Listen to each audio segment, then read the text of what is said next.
Laws of motion का जो question है, जो कि ऑब्जेक्टिव टाइप है, उसके बारे में न्यूमेरिकल पढ़ चुके थे। लेकिन किसी समय अंतराल में विस्थापन का परिमाण उस समय अंतराल में वस्तु द्वारा, मतलब विस्थापन हो गया डिस्प्लेसमेंट। यहाँ पे ऑप्शन कर रहा है कि पहला कि हमेशा डिस्प्लेसमेंट डिस्टेंस के बराबर हमेशा बराबर नहीं होता है, हमेशा अधिक भी नहीं होता है, हमेशा कम भी नहीं होता है, लेकिन कम हो सकता है। मतलब बराबर भी हो सकता है, तय की दूरी से हमेशा कम नहीं, बराबर भी होता है, इसलिए सी नहीं, डी ऑप्शन हो जाएगा आंसर। यदि किसी वस्तु द्वारा तय की गई दूरी समय के अनुक्रमानुपाती होती है तो वस्तु एक समान चाल से चल रही है।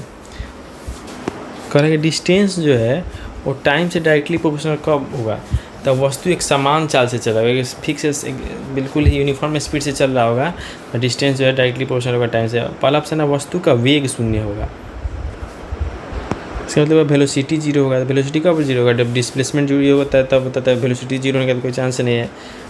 उसके बाद कह रहा है कि जो एक्सेलरेशन है वो जो है कांस्टेंट है, तो एक्सेलरेशन कांस्टेंट होने के लिए नहीं है, वस्तु का वेलोसिटी है वो कांस्टेंट है, उसका जो स्पीड जो है वो यूनिफॉर्म है, एक समान चाल से चल रहा है, तभी जाकर डिस्टेंस जो है टाइम के डायरेक्टली प्रोपोर्शनल हो जाएगा। निम्नलिखित में से कौन जो है वो अदिश राशि है, इसका मतलब हो गया स्केलर। अदिश मतलब हो गया स्केलर, स्केलर मतलब अदिश। स्पीड जो है वो अदिश राशि है। वेग विस्थापन समय में क्या संबंध है, कि वेलोसिटी डिस्प्लेसमेंट और टाइम, वेलोसिटी की डिस्प्लेसमेंट बाई टाइम फार्मूला होता है। एक समान त्वरित यानी कि एवरेज वेलोसिटी जो है, average velocity for uniformly accelerated motion, average velocity जो होता है फिक्स यूनिफॉर्म एक्सेलरेशन से लगता है u प्लस v/2 होता है।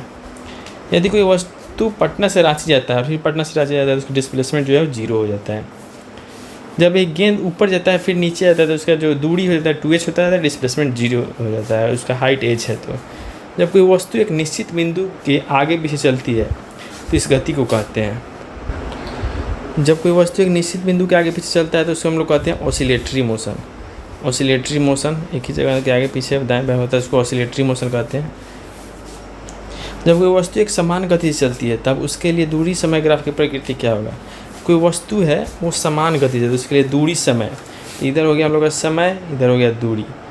एक समान गति की यानी स्पीड हो जाएगा डिस्टेंस बाई टाइम, तो उसका जो है समान गति से चलेगा तो पहले दूसरे सेकंड में कुछ देर मीटर प्रति सेकंड के साथ चल रहा है, जिसका डिसलेशन है वो 4 सेंटीमीटर पर स्क्वायर है। तो v = u + at लगाएंगे, b यहाँ पे हो जाएगा 0, u हो जाएगा 24, a हो जाएगा -4, t हो जाएगा हम लोग का 6 सेकंड, यहाँ से निकल जाएगा। समान त्वरण से गतिमान वस्तु का वेग जो है बढ़ता जाने की यूनिफॉर्म एक्सेलरेशन में होगा, एक यूनिफॉर्म एक्सेलरेशन होगा तो उसका वेलोसिटी जो है बढ़ता जाएगा। यानी यूनिफॉर्म एक्सेलरेशन होगा तो वेलोसिटी बढ़ता जाएगा, यूनिफॉर्म एक्सेलरेशन में वेलोसिटी बढ़ेगा।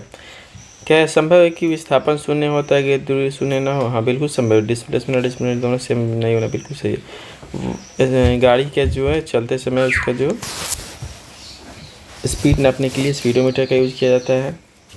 इसमें से कौन जो है वो जो है वेक्टर क्वांटिटी है, इसमें से कौन जो है वेक्टर, इस सदिश का मतलब होता है वेक्टर, अदिश का मतलब होता है स्केलर। तो इसमें से कौन जो वेक्टर क्वांटिटी है, तो मास जो है वो एक वेक्टर क्वांटिटी है। वेलोसिटी, मोमेंटम और एंगुलर मोमेंटम, ये सब जो हो गया, एंगुलर वेलोसिटी ये सब जो हो गया, ये सब हो गया, ये सब वेक्टर ही है। लेकिन यहाँ पे क्वेश्चन है वेक्टर नहीं है, तो मास जो है वेक्टर नहीं है, वो एक स्केलर क्वांटिटी है। मास जो है वो एक स्केलर क्वांटिटी है। फिर है कि यहाँ पे स्केलर कौन है, स्केलर एनर्जी जो है वो एक स्केलर है। मोमेंटम ये सब जो है सब वेक्टर में आता है। इसमें से वेक्टर नहीं है आयतन, वॉल्यूम जो है वो वेक्टर नहीं है, स्केलर है। फिर सेम क्वेश्चन फिर से, आयतन जो है वो वेक्टर नहीं है। इसमें से कौन जो है वो वेक्टर है, तो वेग, वेलोसिटी जो है वो एक मोमेंटम वेक्टर क्वांटिटी है। कौन से एक जो है व्युत्पन्न परिमाण नहीं है, इनमें से कौन जो है डिराइव क्वांटिटी नहीं है। व्युत्पन्न इसका मतलब होता है डिराइव क्वांटिटी। डिराइव क्वांटिटी में से कौन जो है डिराइव क्वांटिटी नहीं है, तो इस सब तो डेंसिटी, वॉल्यूम, स्पीड सब डिराइव है, लेकिन वो द्रव्यमान यानी मास जो है वो एक डिराइव क्वांटिटी नहीं है। एक्सेलरेशन ज्ञात करने का सही फॉर्मूला कौन रहता है? Acceleration is equals to v minus u by t. Acceleration is equals to v minus u by final velocity minus initial velocity by time v minus u by t. कह रहा है कि इसमें से कौन सा भौतिक राशि मिलेगा अगर हम लोग मोमेंटम को वेलोसिटी से डिवाइड करें तो, यानी कि मोमेंटम का फॉर्मूला होता है p equals to m b, और एम बी को हम लोग v से डिवाइड करें तो कौन सा इसमें से बता, तो v से भी कैंसिल हो जाएगा, बचेगा m यानी कि द्रव्यमान यानी मास हम लोग का बच जाएगा। कह रहा है कि जो इनर्शिया का प्रॉपर्टी वो इनर्शिया प्रॉपर्टी ऑफ इनर्शिया होता है वो किस में होता है, तो हर ऑब्जेक्ट में होता है। It is present in every object, हर प्रत्येक वस्तु में होता है इनर्शिया का प्रॉपर्टी। जब किसी वस्तु की गति मतलब एक्सेलरेशन में होता है तो उन पर हमेशा कोई बल कार्य करता है। जब किसी कोई भी वस्तु when the speed of an object is accelerated, लेकिन पहले से स्पीड उसका बढ़ गया तो जब तक उस पर बल नहीं लगेगा तब तक एक्सेलरेशन उसका स्पीड एक्सेलरेशन जो है बढ़ेगा नहीं। एक्स्ट्रा बल लगना एकदम कंपल्सरी है। इसे कह रहा है कि मूवमेंट किसी भी चीज़ मूवमेंट गति करने के लिए एक फोर्स लगाया गया था, और हमको वो फोर्स पता हो और उसका मास पता हो तो हम लोग क्या निकाल सकते थे, एफ इक्वल्स टू एम से हम लोग उसके एक्सेलरेशन यानी कि उसके त्वरण ज्ञात कर सकते हैं। यदि गति करने के लिए स्वतंत्र 1 kg द्रव्यमान की किसी वस्तु पर 1 मीटर का बल जब एफ इक्वल्स टू एम से यहाँ पे एम है एफ है तो ए हो जाएगा 1 मीटर पर सेकेंड स्क्वायर। जब किसी चीज़ पर बाहरी एक्सटर्नल फोर्स लगाया जाता है तो वो किस दिशा में एक्सेलरेट होता है, वो किस चीज़ पे डिपेंड करता है, तो जिस तरह से बल लगाया जाएगा उस दिशा में वो एक्सेलरेट होगा। मतलब इधर जा रहे हैं, इधर से बल लगा दिए अपोजिट डायरेक्शन में तो रुक जाएगा, इधर से लगा दिए तो और ज़्यादा स्पीड हो जाएगा। तो वह जो जिस फोर्स लगता है उसके एक्सेलरेशन जो है उसके डायरेक्टली प्रोपोर्शनल होता है। एफ डायरेक्टली प्रोपोर्शनल होता है एक्सेलरेशन से, इधर फोर्स लगाइएगा उधर एक्सेलरेशन उसका, और बार अपोजिट में लगेगा तो घटेगा, सेम में लगेगा तो बढ़ेगा। यहाँ पे फोर्स मास दिया हुआ है, एक्सेलरेशन दिया हुआ है, फोर्स निकालना है 0.0489 न्यूटन हो जाए। कह रहे हैं कि कोई बल 10 ग्राम मास है, 10 ग्राम के ऑब्जेक्ट में इतना एक्सेलरेशन आया वो फोर्स लगाने पर, और 20 ग्राम में इतना आया, तो किस में जो है ज़्यादा फोर्स ज़्यादा फोर्स लगा, तो जो f equal to m s हम लोग दोनों निकाल लेंगे तो ए की अपेक्षा बी में ज़्यादा जब फोर्स लगा। अगर किसी वस्तु का वेलोसिटी अदा करेगा तो उसका मोमेंटम पे क्या फ़र्क पड़ेगा, तो मोमेंटम p इक्वल्स टू होता है एम भी, तो वेलोसिटी अदा करेंगे तो मोमेंटम भी आधा हो जाएगा। न्यूटन के थर्ड लॉ के अनुसार जो फोर्स लगता है जैसे एक्शन और रिएक्शन होता है वो हमेशा अलग अलग वस्तु पर लगेगा, हमेशा अलग अलग वस्तु पर लगेगा जो थर्ड लॉ में जो फोर्स लगेगा। और एक गेंद जो है लुढ़कता हुआ जाता है, कुछ देर बाद जाकर रुक जाता है। ऐसा क्यों होता है? क्योंकि गेंद की विपरीत दिशा में एक फ्रिक्शनल फोर्स लगता है जिस कारण वो जाके रुक जाता है। इनर्शिया का माप जो किससे होता है? इनर्शिया का जो पता चलता है वो ऑब्जेक्ट के वजन मास से पता चलता है, द्रव्यमान से। साइकिल, मोटरसाइकिल, कार वाली गाड़ी में किसका जड़त्व अधिक है? रेलगाड़ी का जड़त्व जो है वो अधिक है। फोर्स को क्या क्या होता है? फोर्स को परिमाण और दिशा दोनों होता है। एक तरीक़े से एक वेक्टर क्वांटिटी होता है, परिमाण भी होता है, मैग्नीट्यूड और डायरेक्शन दोनों होता है। फोर्स का मैग्नीट्यूड डायरेक्शन दोनों होता है। न्यूटन जो है ऐसा ही मतलब है फोर्स का। निम्नलिखित कौन सही है? 1 न्यूटन को 1 kg metre per second square, 1 newton equals to 1 kg metre per second square हो जाता है। यदि एफ जो है एफ की directly proportional to m a होता है तो a directly proportional inversely proportional हो जाएगा एम से, ये सही हो जाएगा। निम्नलिखित में से कौन सा दो राशि जो है मतलब kg मीटर पर सेकेंड होता है? तो संवेग और आवेग, यानी कि मोमेंटम एंड इम्पल्स। मोमेंटम और इम्पल्स जो होता है इसको आवेग यानी इम्पल्स कहते हैं इसको। इन दोनों का जो है ऐसा यूनिट जो है kg मीटर पर सेकेंड होता है, मोमेंटम का और इम्पल्स का। यहाँ पे कह रहा है rate of change of momentum. जो rate of change of momentum होता है वो क्या होता है? Rate of change of momentum ही फोर्स होता है। सेकेंड लॉ के अनुसार rate of change of momentum जो होता है वो फोर्स होता है। दो जो है m1 m2 है वो टकराने से पहले उसका speed u1 u2 टकराना v1 v2 हो गया था। m1 u1 plus m2 u2 is equals to m1 v1 plus m2 v2।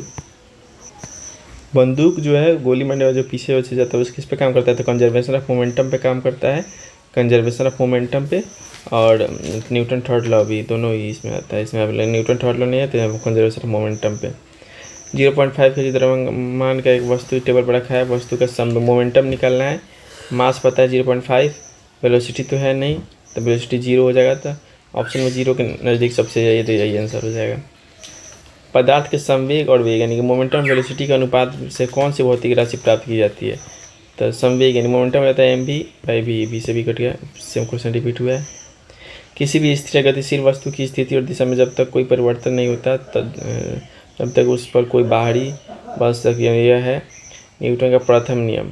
जो भी अपना पहले से उसका है उसी पोजीशन उसी को होल्ड करके रखना चाहता है। रेस्ट में तो रेस्ट में रहना चाहता है, या मूवमेंट में तो मूवमेंट में रहना चाहता है। ये फर्स्ट लॉ है। एक अनबैलेंस्ड फोर्स में जो एक्सेलरेशन प्रोड्यूस होगा वो जो है वो डायरेक्टली प्रोपोर्शनल होगा फोर्स कितना लगाया जा रहा है उससे डायरेक्टली प्रोपोर्शनल होगा। न्यूटन की गति के तीसरे नियम के अनुसार जो है हमेशा जो है अलग अलग वस्तु पर लगता है। एक्शन और रिएक्शन जो होता है हमेशा अलग अलग वस्तु पर लगता है। प्रत्येक क्रिया के बराबर विपरीत दिशा में एक प्रतिक्रिया होती है जो न्यूटन का थर्ड लॉ है। For every action there is reaction, ये न्यूटन का थर्ड लॉ हो गया। Swimming in water is possible due to which law of Newton? तो पानी में तैरना जो है किस नियम के कारण संभव है? तो तृतीय नियम के थर्ड लॉ के कारण संभव है। एक